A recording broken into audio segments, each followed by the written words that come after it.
म माथि फैसला त भयो, तर न्याय भयो कि भएन त्यो चितवनका जनताले भन्नेछ। न्याय र अन्याय जनताले छुट्याउने छन्। म फैसलालाई शिरोधार्य गरेर राख्न सक्छु, तर न्याय र अन्याय छुट्याउने जिम्मा फेरि पनि मेरा आदरणीय चितवनवासीहरूलाई दिन चाहन्छु र देशैभरिका माया गर्नुहुने आमा बुवा दाजुभाइ दिदी बहिनीहरूलाई दिन चाहन्छु।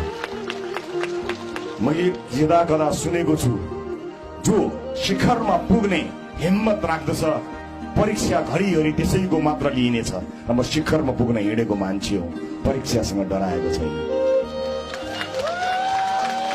लड्दा दुख्छ, लड्दा चोट लाग्छ, तर मैले अघि पनि भन्दै आएको हो, म लडेको मात्र हो, मरेको होइन। लडेको मान्छे फेरि पनि उठ्छ, पटक पटक उठ्छ। त्यही हिम्मत त्यही साहसका साथ हिँड्नेछु। मेरा कारणले कसैको घरबार उठीवास लागेको छैन।